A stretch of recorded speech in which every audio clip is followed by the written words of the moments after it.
what? And I know you obviously can't take an opinion on this because you're from the newspaper, and as you just said, you have to be fair with this. But what strikes me about this sometimes is when you get groups like this, and I know that they're trying to make a point and make a statement, but if you drill down into some of the things that they say and the statements that they made, they really don't make an awful lot of sense. But you did a good job, catching this and putting it out there for people to read. Is there any fear among city officials that they could strike again? Not that I've heard. That's actually a question that I would probably be interested in asking the next time I talk to the revenue folks or anyone else involved in the city government. This is the first that I'd ever heard of these folks, and this is the first that a lot of these folks had ever been heard of. Bill and Mary had never heard of them, and so it was a little bit of surprise when they came out and did this.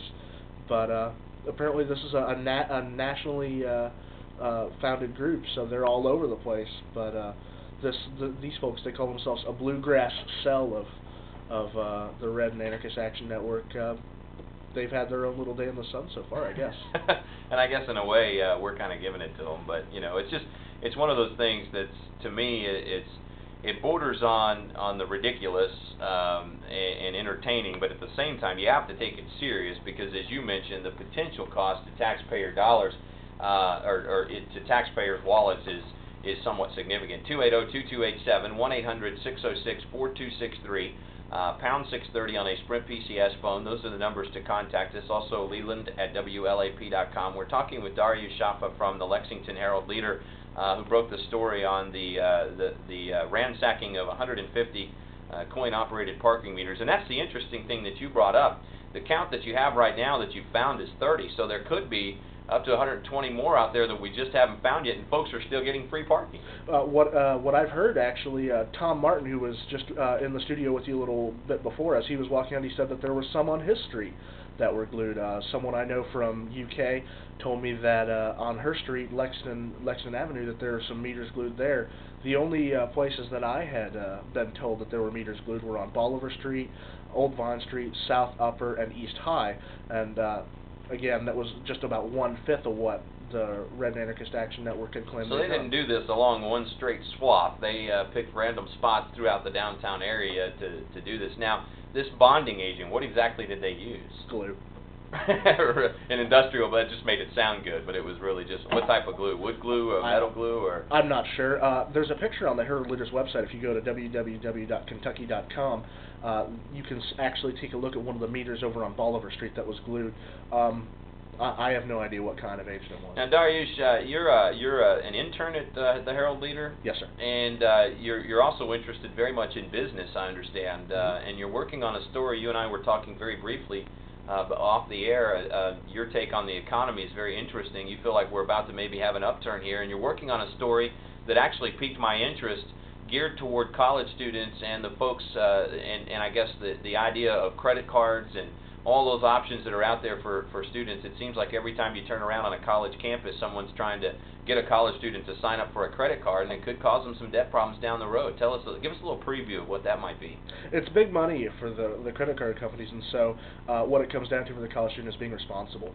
It's a pretty complex market out there in terms of what options you have, even when it comes to a savings or a checking account. And so the story is going to be a little bit about educating yourself and teaching you where to look. The government has plenty of resources available online. You can talk to bankers, you can talk to many different folks who can give you a little bit of help out there, so you have a better chance of success when it comes to not just saving your money, but being ready for retirement, even though for someone who's a 20-something, that's way on down the road. Have you found as a college student that the credit card companies can be somewhat pushy with you at times, or at least offer, I guess, premiums on signing up for those things that are hard to resist as a college student? I don't know about pushy. They sure do try hard on the college campuses. They're very persistent in terms of how often they're out there, especially during Welcome Week in the early fall in August when UK just starts up. They're out there and they're trying to get their hands on the students to sign up. I remember when I was in college, it was kind of when they had first started, pushing the marketing to college students, and you don't have any credit as a college student theoretically, and what they would do is give away a free T-shirt or something, and you sign up for the card, and then the next thing you know, you had a $500 credit balance, And as a college student who was working my way through, it was very easy to make some credit mistakes, and we don't do, I don't think, a very good job of educating our high school students on financial aspects, teaching them how to balance a checkbook, as you mentioned, and teaching them what the dangers of credit are, because often when they offer these credit cards to college students, it's at a very high interest rate. Yes, that's often the case, and credit cards are pretty dangerous to begin with, just because it's so easy to forget that eventually you are going to have to pay for it. But my parents were pretty tough on me and basically grabbed me very hard by the collar, shook me, and said, "You don't need this. You don't want this, and you're better off without it. Just do without as long as you can." Well, before I let you go, you graduated from the University of Kentucky. I thought you did a good job covering this story. Thanks. What are your goals in journalism as you continue on in your internship? And it looks like you're doing a completely different offering on this other type of story. This is not a breaking news story that you're going to be doing, but kind of a piece that analyzes some stuff. What are some of your goals as you go on through your career? I love community journalism. The fact that you have the opportunity to make a difference to people, even when it's something as a story like this, where parking meters are vandalized, that's important to people because it's going to come out of their pocket. I enjoy doing stories that matter to people, and hopefully I'll get a chance to keep on doing that. That's awesome. Darius Shaffa from the Lexington Herald-Leader, thank you for coming by today. I really appreciate your time this morning. Thank you, Leland. And that's a very good story that he wrote on the Red and Anarchist Action Network. Let's go back to our question of the day today. We were talking about ways that you can conserve energy. Of course, President Bush yesterday taking a bit of a U-turn on his policy on, or at least taking an open look at whether